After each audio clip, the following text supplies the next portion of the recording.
नारा लगता था, जिसकी इतनी संख्या बारी उसकी उतनी हिस्सेदारी। और एक और नारा लगता था, अर्जक संघ के लोग लगाते थे,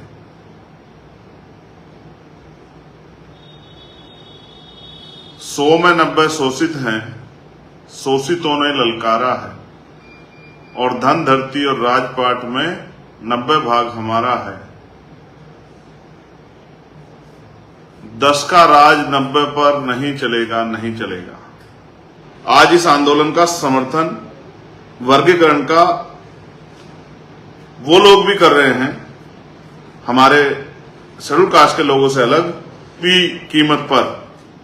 जब तक मेरे अंदर लहू का, मेरे शरीर में सांस है, लहू का आखिरी कतरा है, मैं उनको विश्वास दिलाता हूं, जो शक्ति उन्होंने मुझे दी है, मैं उनकी शक्ति के बदौलत उनको विश्वास दिलाता हूं कि मैं चंद्रशेखर आजाद और भीम आर्मी आजाद की सरकार द्वारा कमजोर वर्गों के हितों के खिलाफ जो षड्यंत्र हो रहे हैं, मैं उन षड्यंत्रों को समझूं और उनको रोकने का काम करूं, अपने लोगों के हितों की रक्षा करूं। ये भी सत्य है कि मैं अपनी तरफ से पूरा प्रयास, पूरी कोशिश इसके लिए कर भी रहा हूं। मैं जब अपनी बात को शुरू करूंगा तो एक नारा लगता था, जिसकी इतनी संख्या बारी उसकी उतनी हिस्सेदारी। और एक और नारा लगता था, अर्जक संघ के लोग लगाते थे,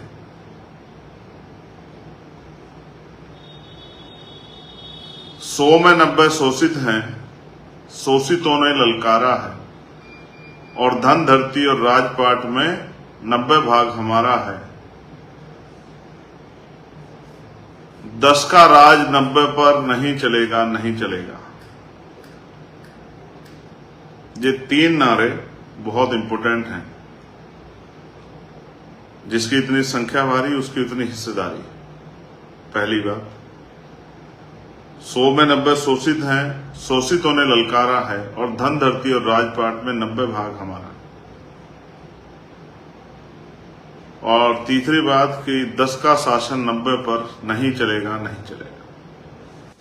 EWS यानी कि इकोनॉमिक वीकर सेक्शन, यानी कि आर्थिक रूप से कमजोर वर्ग के लोगों के लिए 10% आरक्षण की सरकार की व्यवस्था को सही माना। तो उनको चाहिए कि वो आरक्षण की सीमा बढ़ा दें, क्योंकि शेड्यूल कास्ट की आबादी लगातार बढ़ रही है और पिछले लंबे समय से जातिगत जनगणना भी नहीं हुई। तो वो आरक्षण की सीमा बढ़ा दें और इन जातियों को अलग से 5% आरक्षण की व्यवस्था कराएं। और अगर हमारे अपने भाइयों को 5% आरक्षण मिलेगा तो हमें इसके लिए कभी तकलीफ नहीं होगी। और मैं तो कह रहा हूं 5% ही नहीं, 10% देना चाहिए जिनको अवसर नहीं मिले। दूसरा, हमने यही बात पिछड़े वर्ग के जातियों के लिए भी कही कि पिछड़े वर्ग की आबादी 52% है।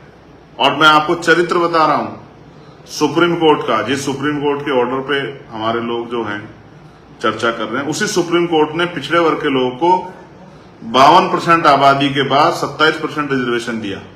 उसमें भी क्रीमी लेयर की एक सीमा लगा दी और फिर उस आरक्षण व्यवस्था को चालू किया। लेकिन आज तक भी कभी उसको मॉनिटरिंग नहीं किया। जातियों को भी, जो जातियों को अवसर नहीं मिला है, उनको भी 15%, जबकि बैठता तो 25% है, लेकिन 15% अतिरिक्त आरक्षण जो है 27% से अलग पिछड़े वर्ग की जातियों को, उन जातियों को जिनको अवसर नहीं मिला, उनको चिन्हित करके दिया जाए। संख्या के आधार पर आरक्षण व्यवस्था कर देनी चाहिए। जिसकी इतनी संख्या उतना आरक्षण का लाभ उसको मिलना है, उतने लोग उनके प्रति तो उनका होना चाहिए। ये हमारा सामाजिक न्याय के प्रति हमारा दृढ़ संकल्प भी है और हम इसके प्रति, ये महापुरुषों की बात है, इसके प्रति हम लोग जो हैं मेंटली प्रिपेयर भी। सरकारी नौकरियां लगभग खत्म हो गई है, तो अब समय आ गया है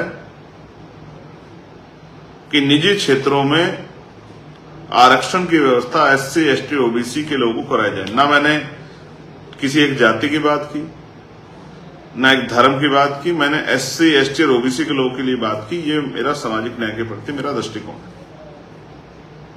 ये मांग मैंने ना अपने परिवार के लिए की, ना जिस जाति में मैं जन्मा हूं उसके लिए की, ना ही सिर्फ शेड्यूल कास्ट के लिए की।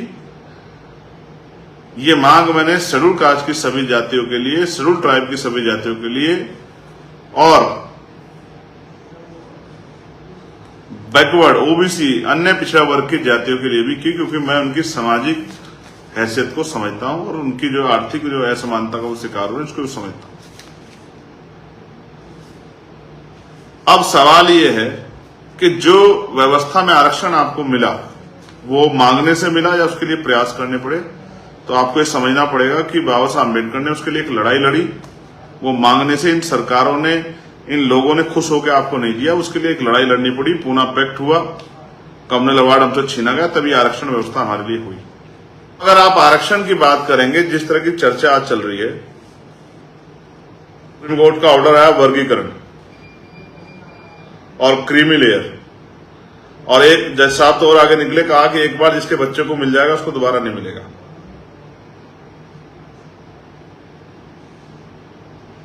अब क्रीमी लेयर पे जब क्रीमी लेयर की बात आई तो क्रीमी लेयर का नुकसान शेड्यूल कास्ट की सब जातियों को होता, चाहे वो सफाई कर्मचारी में नौकरी लगाओ या वो जो एक लाइन और उन्होंने कही कि जिसको एक बार मिल गया, चाहे वो 4th क्लास की नौकरी में लगाओ या क्लास 1 की, इसका नुकसान सबको होता।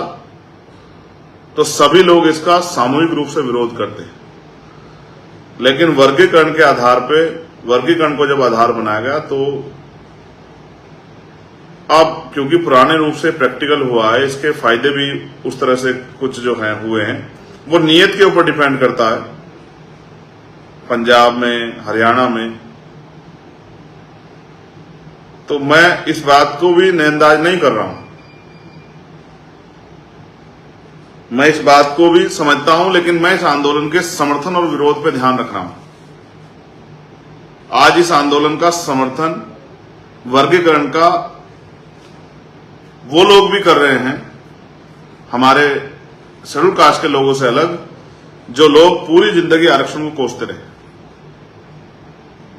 जो कहते थे आरक्षण से अयोग्य लोग आते हैं, आरक्षण की वजह से ये हमारे सर पे चढ़ के बैठ गए हैं, आरक्षण की वजह से जो तमाम तरह से हर घटना पे हमें गाली देते हैं, आरक्षण की वजह से जो कोसने काम करते हैं आरक्षण को, जिन्होंने EWS जो है 10% ले भी लिया, लेकिन वही जो है वो समर्थन कर रहे हैं। अब आप समझिए, जब आपका दुश्मन आपके अधिकारों का समर्थन करने लगे तो आप समझिए कि क्या हो रहा है। जिन लोगों ने पूरी जिंदगी, जिनकी संतानों ने, उनके बड़ों ने, जिन्होंने कैंपेन चलाए, जिन्होंने बड़ी बड़ी सभाएं करके कहा कि आरक्षण की नसबंदी करनी चाहिए, आरक्षण खत्म कर देना चाहिए, आरक्षण आर्थिक आधार पर होना चाहिए, वही लोग जो हैं आज आरक्षण का समर्थन करके हमारे भाइयों को के बीच में जा रहे हैं, भाइयों से बात कर रहे हैं कि भाई हम आपके हितैषी हैं, आपको मिलना चाहिए। अब इसका जो मुझे नुकसान समझ आता है उसको भी समझिए मेरी भाषा में। इसके लिए सुप्रीम कोर्ट ने स्टेट को पावर दे दी कि स्टेट कर सकती है, लेकिन उसके साथ एक बीच में एक पेच भी लगा दिया कि बिना आंकड़ा जुटाए नहीं कर सकती।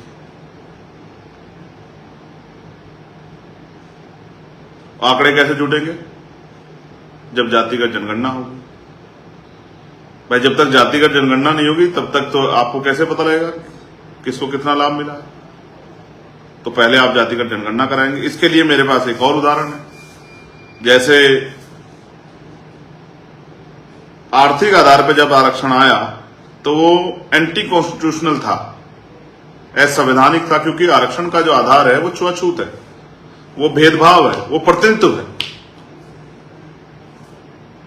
लेकिन क्या सामान्य जातियों का प्रतिनिधित्व कम है? क्या उनके साथ छुआछूत होती है? क्या वो शैक्षिक रूप से पिछड़े हुए हैं? ना उनके साथ छुआछूत होती, ना वो शैक्षिक रूप से पिछड़े हुए हैं, और ना ही उनका प्रतिनिधित्व कम है। लेकिन वो इस देश में इसी सरकार ने लागू किया जो सरकार पिछले दरवाजे से इसका समर्थन कर रही है। तो मेरा कहना यह है कि इसका सबसे बड़ा नुकसान मुझे नजर आता है वो ये, स्टेट को अगर पावर दोगे तो स्टेट जैसे उत्तर प्रदेश में मुलायम सिंह जी की सरकार में 17 ओबीसी की जातियों को शेड्यूल कास्ट में जोड़ दिया गया, फिर सुप्रीम कोर्ट ने उसको रोक दिया, और भी कई सरकारों ने इस तरह का प्रयास किया, तो सुप्रीम कोर्ट ने उसको इस बात के साथ खत्म कर दिया गया। हम भी ये कहते थे और आप सब लोग भी जानते पढ़े लिखे, सब लोग ये कहते थे भाई ये नहीं हो सकता, क्योंकि इसकी पावर तो राष्ट्रपति जी को है, संसद को, ये तो स्टेट गवर्नमेंट को है ही नहीं। कल जो आपके विरोधी सरकारें हैं वो ऐसा क्यों नहीं करेंगी कि बहुत सारी उन जातियों को, बैकवर्ड की उन जातियों को शेड्यूल कास्ट में करके और आप ही की जिस खाने को आपके लिए बनाने का उसमें प्रतिनिधित्व के आधार पर डाल देंगे, फिर क्या करोगे? मेरी ये मानना है कि ये पावर संसद को ही रहनी चाहिए। इसकी जो पावर है कॉन्स्टिट्यूशन की, कॉन्स्टिट्यूशनली जो पावर है वो संसद को रहनी चाहिए, राष्ट्रपति जी को रहनी चाहिए। स्टेट गवर्नमेंट तो बहुत सारी जगह पे आपकी हितैषी नहीं है, और कौन सी गवर्नमेंट आपकी हितैषी आप बेहतर जानते हैं। उसका उदाहरण ये है कि आपके बच्चों की स्कॉलरशिप बंद हुई, किसी को फर्क नहीं पड़ा, एजुकेशन का बजट बंद हुआ, किसी को फर्क नहीं पड़ा, स्कूल इतने बंद कर दिए, किसी को फर्क नहीं पड़ा, तमाम तरह की चीजें और प्रयास किए, किसी को फर्क नहीं पड़ा। इसलिए मैं आपसे कह रहा हूं कि जमीन पे जाके आप देखेंगे तो आपको और एट्रोसिटी और तमाम चीजें तो वो आपके सामने रहेंगी, और किस तरह से आज भी कच्चे मकानों में रहते हैं, तमाम तरह की परेशानियां होती है। मैं उस बात को आप और मैं जानते हैं। अगर इतना जो है अच्छा होता तो फिर हमारे लोगों को मैला नहीं उठाना पड़ता, कटर में नहीं जाना पड़ता, ठेकेदारी पे 5,000 7,000 में काम नहीं करना पड़ता। ये तकलीफ भी जो है नहीं होती। तो स्टेट को इसकी पावर देना, ये खुद में एक अंतर विरोध खड़ा करना है। कल कहीं बिना आंकड़ा जुटाई कर दिया जाएगा तो उस तरह से फिर कोर्ट में जाके इसको जो है, इसको फिर से इसमें रोक लग जाएगी। तो इसकी पावर जो है वो स्टेट पे नहीं होनी चाहिए, सेंटर पे होनी चाहिए। दूसरा, मैं कहता हूं सेंटर को, अगर सेंटर हमारे भाइयों को देना चाहता है तो हम तो रेडी बैठे कि वो दे, वो जातिगत जनगणना कराए, उसके आंकड़े देखे और उसके आधार पर जिन जातियों को नहीं मिला उनको दे, स्पेशल ट्रीटमेंट के तौर पे दे, और 2-4% नहीं 10% दे। लेकिन भाइयों को लड़ा के, भाइयों को आपस में झगामने सामने लाके अगर सरकार ये सोचती है कि वो सफल हो पाएगी तो ऐसा हम लोग नहीं होने देंगे। बड़ी मुश्किल से ये इस तरह की एकता जैसे हालात बने, वो भी तब बने जब पूरी कम्युनिटी पे, पूरे शेड्यूल कास्ट शेड्यूल टाइप पे हमला हुआ SC/ST एक्ट में, तब जाके ये एकता क्यों बने जब मार पड़ी। उससे पहले भी बहुत एकजुट नहीं थे, लेकिन उस दिन एहसास हुआ कि हम एक ही परिवार है। तो मैं तो कह रहा हूं, अगर सरकार देना चाहती है आंकड़े जुटाए, जातिगत जनगणना कराए, और 10% कम से कम जो है हमारे उन भाइयों को जिनको अवसर नहीं मिला उनको दे। हम तो सामाजिक न्याय के सबसे बड़े समर्थक हैं। आप जल्दी से जातिगत जनगणना, आप देखिए सरकार जातिगत जनगणना करा सकती है नहीं करा सकती है, ये आपके और मेरे सामने है। इसमें आपको पता लग जाएगा कि कौन सी पार्टी जातिगत जनगणना की हितैषी। भाई बिना जातिगत जनगणना कराए कैसे करा दो? ये तो सुप्रीम कोर्ट ने उसमें लगाया कि जातिगत आंकड़े जो इकट्ठा करे और आंकड़े इकट्ठा करके फिर करे। तो मैं तो कह रहा हूं सरकार जातिगत जनगणना कराए। हम तो इस बात को मानते हैं कि जातिगत जनगणना हो, सब कुछ ओपन हो, दूध का दूध पानी का पानी हो जाए, जिसको इतना मिला सब पता लग जाए, क्या 15% पूरा हुआ आज तक ये भी जानकारी हो जाए। तो ये जो भ्रम फैलाया गया है, तब जैसे कहा जा रहा है कि किन जातियों ने ज्यादा खा लिया वो कर लिया, तो मैं मानता अगर 15% उन जातियों के पास 15% पूरा मिल रहा होता और उनमें वही जातियां होती तो मैं मान लेता कि भाई वो ज्यादा खा रहे हैं। लेकिन जब पूरा ही 4% हो रहा है, 5% तक पहुंच रहा है, तो 9% उसमें जब अपने लोग जो हैं वो भरे जा रहे हैं, क्योंकि बैकलॉग तो लगातार धीरे धीरे पूरा कर रही है सरकार, EWS और तमाम तरह के लिए। तो इसलिए ये आधार जो है वो निरर्थक हो जाता है जब मैं इसको देखता हूं। दूसरा कि हम लोग 15% में लड़ते रहे, हम लोग 15% में नहीं लड़ेंगे आपस में, हम लोग शेड्यूल कास्ट के लोगों के लिए 25% आरक्षण की व्यवस्था शेड्यूल कास्ट और शेड्यूल ट्राइब के लिए की जाए। इसके लिए हम लोग संघर्ष करेंगे और अपने भाइयों को भी उनका हिस्सा दिलाकर रहेंगे। मैं आजाद समाज पार्टी भीम आर्मी और अपने बहुजन समाज से, बुद्धिजीवी वर्ग से कहूंगा कि किसी भी तरह की टिप्पणी अपने भाइयों पर ना करें। कल हमारे भाइयों को जब सरकार का खेल उनकी समझ में आएगा तो उनको एहसास हो जाएगा कि सरकार उनके साथ किस तरह खेल रही थी, सरकार उनकी कितनी हितैषी है और सरकार उनसे वोट के अलावा कोई और मकसद रखती है नहीं रखती है। बहुत सारे लोगों को इतनी बार मौका मिला, फिर भी आज हम इस हालात में क्यों हैं, इसका जिम्मेदार कौन है? नौकरियां इस देश में 2% हैं, जिनमें से 1% करीब निजीकरण की भेंट चढ़ गई हैं। बहुत सा बड़ा सेक्टर प्राइवेट हो गया और बहुत सारे बैंक अभी प्राइवेट सेक्टर में करने के लिए उनको मर्ज करने की तैयारी कर दी। बहुत सारे स्कूल बंद हो रहे हैं। आने वाले समय में कोई कहीं किसी डिपार्टमेंट में सरकारी नौकरी बचेगी, सब सेक्टर प्राइवेट हो जाएगा। तब आपके बच्चे क्या करेंगे, मुझे इस बात की भी चिंता है।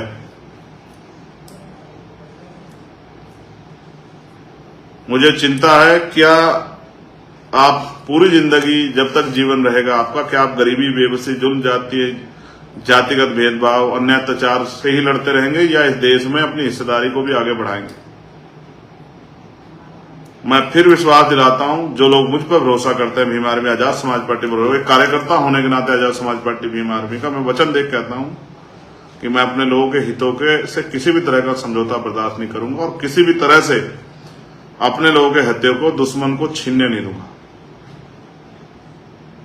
किसी भी कीमत पर, जब तक मेरे अंदर लहू का, मेरे शरीर में सांस है, लहू का आखिरी कतरा है, मैं उनको विश्वास दिलाता हूं, जो शक्ति उन्होंने मुझे दी है, मैं उनकी शक्ति के बदौलत उनको विश्वास दिलाता हूं कि मैं चंद्रशेखर आजाद और भीम आर्मी आजाद समाज पार्टी का एक समर्पित कार्यकर्ता आपको विश्वास दिलाता हूं कि किसी भी सरकार को उसकी साजिश का जवाब देने की शक्ति आप लोगों ने हमें दी है, वो जवाब हम लोग दे सकते हैं।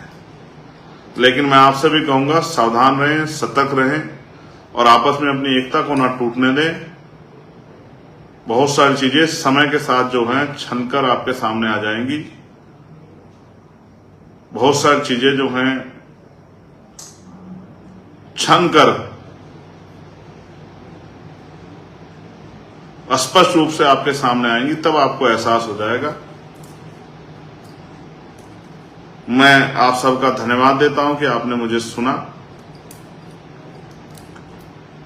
इसलिए मैं आपका आभारी हूं। मगर मेरा विश्वास है कि आप वर्तमान हालात, दुश्मनों की साजिश और आज की स्थिति में किस तरह से समाज को साथ लेकर चलना, इन फैसलों को मेरे समझेंगे। मैं बहुजन समाज का सच्चा सिपाही हूं, इसलिए मैं आपसे अपील कर रहा हूं, सावधान, सतर्क रहें और जिम्मेदारी से संवैधानिक मर्यादाओं का पालन करते हुए अपनी बात को रखें, अपने आंदोलन को चलाएं।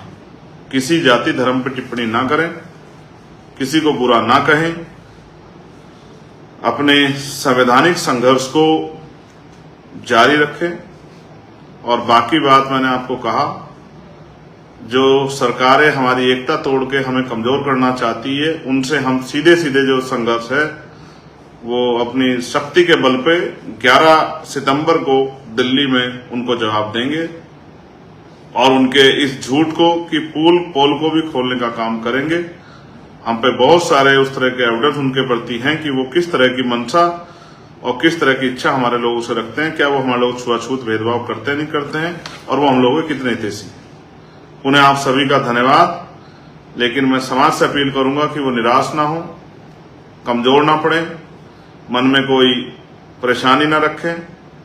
सुप्रीम कोर्ट और तमाम चीजों से बड़ी है जनता, और जनता जो है अपनी शक्ति को समझे।